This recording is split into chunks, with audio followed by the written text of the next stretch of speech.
Hey guys, welcome to Hair History of the 15th century, also known as the early Renaissance. So as you will know, during the Renaissance, the grip of the church on the people loosened up a little bit and there was a newfound interest in the classical era. People would look back at the Greeks and the Romans and admire their kind of progressiveness and their society and how they lived, try to learn from that to build up society again to the grandeur that it used to have. You can also kind of see that in the way hair was worn. People would look at the ancient statues and the art that was still around and try to imitate those hairstyles. Men started to shave their beards again. The ancient Greeks and Romans are often depicted without beards, and that was definitely fashion, especially for young men. In the 15th century, beards would have been worn, especially long full beards, would have been worn by elders and people of status and respect.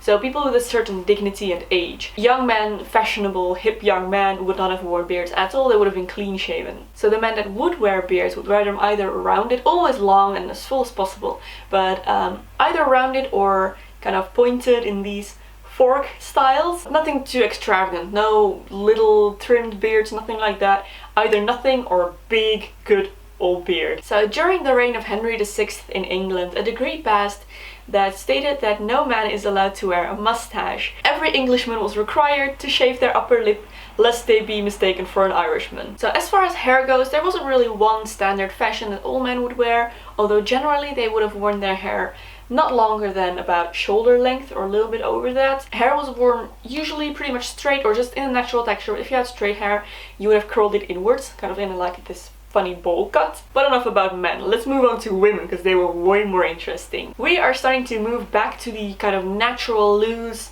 waves of the ancient Greeks. Like in the Middle Ages, women that were married were still required, or it was customary for them to cover up their hair, but especially ladies of higher standing, of nobility, used their hair and especially the elaborateness and the decorations in their hair as a status symbol to show that they had, enough time and money to get their hair done like that. So generally all throughout Europe, the fashion was to wear the hair in braids and coiled around the head in some way. Of course, this differed from country to country and also throughout the decades in this century. Now, the big kind of extravagant looks that we know now originated in Italy. Most sources that we have are from Italian painters. I mean, of course, Italian Renaissance is the thing from this era. So you have your noble women that would pose to have their paintings made, and they would have these amazing elaborate braided hairstyles with loads and loads of hair pieces. They went all out, everything was possible, just add as much onto your head as you could possibly carry. And this fashion spread up north a little bit to France, didn't really reach Germany. Hairstyles in Germany were a lot more modest, I'd say, but I'd say of course the Italian ones were the most fun. So the fashion that started in the late Middle Ages of plucking the hair up to here to make a high and broad forehead definitely carried on into the 15th century. But by now the shame was gone, everybody knew that was going on, and women would even pluck their foreheads in public. It just didn't matter anymore. It was a fashion thing and everybody knew about it. Although by the end of the 15th century this fashion is kind of starting to disappear and women are starting to wear their natural hairlines again. So in general there was a lot of freedom of what you could do with your hair. There wasn't a one set fashion, not a fashion icon that everybody would follow. Just a few kind of rough guidelines like the soft waves and the braids and the adornments.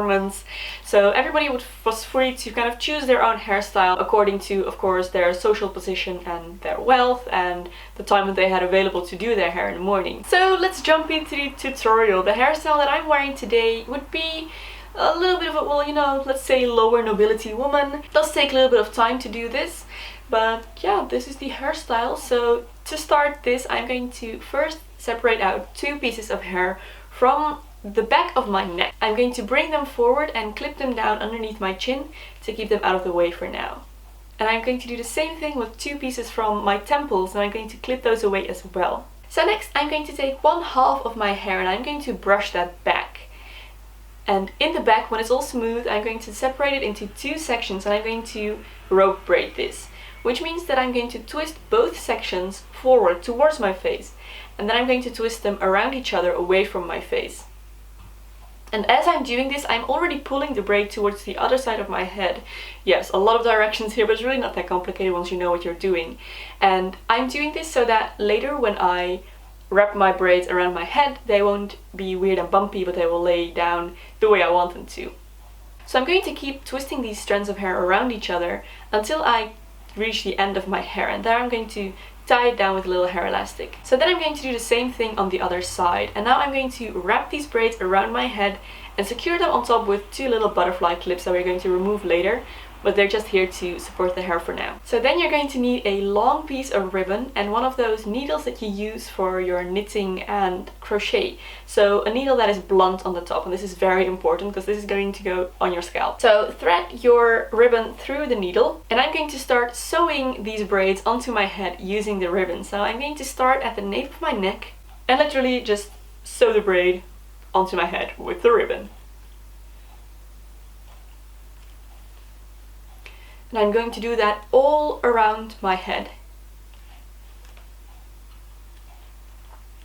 So when I've reached the back, I still have a lot of ribbon left, so I'm going to wrap it around my head one more time, just for a little extra decoration. And then poke it through the bottom of my braid one last time, and there I'm going to tie it down with a little bow. And now you can of course take out your butterfly clips and your braids should stay up as they are. So now it's time to let down those pieces that I've clipped away in the beginning, and I'm going to curl these with a pretty large curling iron. I'm using a 25mm one here. And when my curls are done and have cooled down a little bit, I'm going to brush my fingers through them to make them a little bit more like loose waves instead of tight curls. And as a finishing touch, I am adding a little white bow to the front of my hair just to adorn my hairstyle a little bit more. And there is your early Renaissance hairstyle done. So I really hope you enjoyed this episode of Hair History, guys. I want to thank you so much for watching, and I will see you next week in the next episode of Hair History. Bye!